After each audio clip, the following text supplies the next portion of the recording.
चलिए इस वक्त की एक बड़ी खबर पेरिस ओलंपिक से आपको बता दें, जहां ओलंपिक से विनेश फोगाट को अयोग्य घोषित कर दिया है। तो अब फाइनल का मुकाबला विनेश फोगाट नहीं खेल पाएंगी। इस वक्त की बड़ी खबर पेरिस ओलंपिक से, बहुत बड़ी खबर, जहां ओलंपिक से अब विनेश फोगाट को अयोग्य घोषित कर दिया है।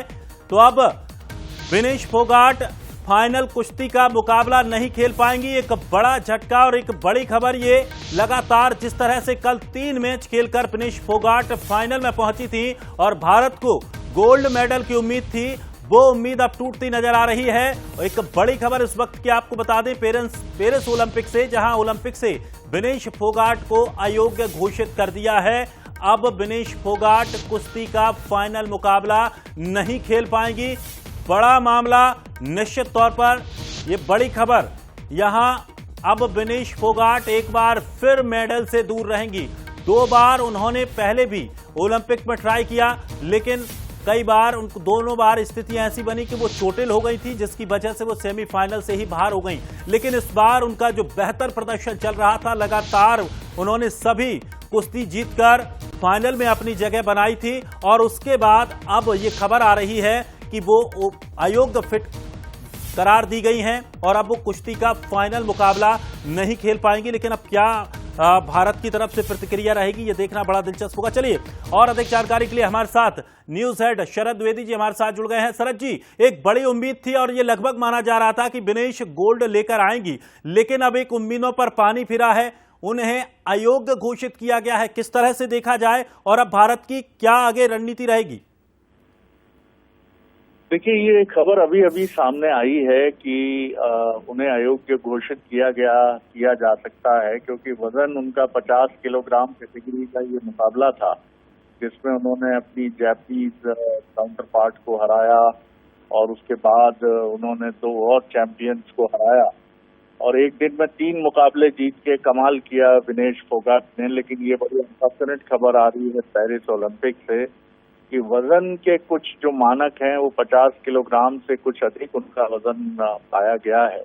लेकिन मुझे लगता है कि अभी हमें देखना होगा, क्योंकि भारतीय जो अधिकारियों का दल है जो टीम के साथ है, वो रिप्रेजेंट करेगा, अपना पक्ष रखेगा और कैसे ये चूक हुई, किस तरह की परिस्थितियां बनी, तो इसे देखते हुए भारतीय दल की तरफ से कोई अधिकृत टिप्पणी या पेरिस ओलंपिक के ऑफिशियल्स की तरफ से उनकी वेबसाइट पर जब तक ये चीज नहीं आती है, तब तक हम कह सकते हैं कि एक क्षीण उम्मीद है, एक बहुत ही कम उम्मीद हम ये कर सकते हैं कि हमारी ये शानदार खिलाड़ी जो है, इसके साथ इतना अनफॉर्चुनेट इंसिडेंट ना हो। और अगर ऐसा होता भी है तो इसमें विनेश फोगाट की गलती उतनी नहीं होगी जितनी उनके कोचेज और उनके ट्रेनर्स की गलती है कि आपने किस तरह के खान पान और किस तरह की एक्सरसाइज में रखा। क्योंकि कई बार आप जानते हैं कि पानी तक रिस्ट्रिक्टेड कर दिया जाता है अगर वजन के इश्यूज होते हैं, तो इतनी बारीक निगाह रखी जाती है और ये शर्मनाक माना जाता है किसी भी ओलंपिक में शामिल खिलाड़ी और उस देश और उसके कोचेस के लिए कि वहां अगर ये पैरामीटर्स वायलेट होते हैं। और दुर्भाग्यपूर्ण बात यह है कि भारतीय दल के साथ कुछ अंतर्राष्ट्रीय स्पर्धाओं में भी ऐसे मामले सामने आए हैं, तो ये निश्चित तौर पर बहुत दुर्भाग्यपूर्ण होगा और इसमें विनेश से अधिक त्रुटि मुझे लगता है कि उनकी टीम के कोच और तमाम खिलाड़ियों और अधिकारियों की मानी जाएगी। बहरहाल अभी वेट करेंगे दिनेश, क्योंकि अभी तक ऑफिशियल डिक्लेरेशन की बात नहीं है, लेकिन इतना जरूर तय है कि उनका वजन ज्यादा पाया गया है और इसको लेकर अभी निर्णय होना है कि क्या उन्हें पदक से वंचित किया जाए या फिर उन्हें कांस्य पदक जो उनकी पिछली कैटेगरी थी उसको मान्य किया जाए। जी शरद जी, एक सवाल ये भी उठता है कि एक ही दिन में क्या इस तरह की स्थितियां बन गई, क्योंकि कल देर रात तक लगभग 11:30 बजे तक उनका 11 बजे तक उनका मुकाबला रहा और उस तक वहां तक मुकाबले तक उनको सब फिट माना गया, वो योग्य थी, उन्होंने जीत हासिल की और महज एक रात के बाद ही इस तरह की क्या स्थिति निश्चित तौर पर बन सकती है? बिल्कुल दिनेश, देखिए, खिलाड़ी जब क्वालिफाई करता है उसके पहले और उसके बाद कई तरह की जांच प्रक्रियाओं से वो गुजरता है। एक तो डोप टेस्ट होता है कि उसमें कोई स्टेरॉयड या कोई ऐसी दवा तो नहीं है जिसकी वजह से उसकी शक्ति, उसकी ताकत बढ़ गई है उस मैच के दौरान। तो आपके यूरिन का टेस्ट होता है, आपका ब्लड टेस्ट होता है, आपका वजन कई बार लिया जाता है। तो ये प्रक्रिया निश्चित तौर पर अचूक होती है, इस प्रक्रिया पर संदेह किया जा सकता है और इससे हर देश के हर खिलाड़ी को गुजरना पड़ता है। जी दिनेश।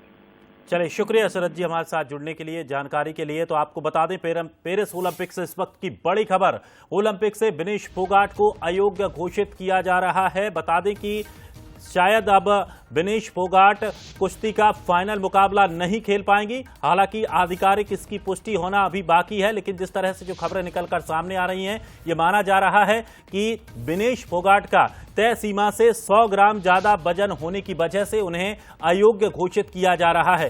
तो एक बड़ी उम्मीद थी, भारत की पूरी जो 140 करोड़ की जनता है वो लगातार इस पर नजर बनाए बैठी थी कि अब भारत के खाते में पहला गोल्ड आने जा रहा है, क्योंकि जिस तरह का विनेश फोगाट का जो प्रदर्शन अब तक चल रहा था, उस प्रदर्शन को देखते हुए यह माना जा रहा था कि निश्चित तौर पर फाइनल में भी विनेश फोगाट जीत हासिल करेंगी। लेकिन अब वो जो बात लगातार उम्मीद थी, उस उम्मीद पर पानी फिरता नजर आ रहा है, क्योंकि इस वक्त की बड़ी खबर यह आ रही है कि ओलंपिक से विनेश फोगाट को अयोग्य घोषित कर दिया है और अब विनेश फोगाट फाइनल का मुकाबला नहीं खेल पाएंगी, क्योंकि 50 किलो की कैटेगरी में वो कुश्ती लड़ रही थी। लेकिन जब उनका वजन किया गया तो 50 किलो 100 ग्राम उनका वजन निकला है और ज्यादा वजन होने के चलते उन्हें अयोग्य करार दिया गया है। और चलिए यहां पर एक छोटे से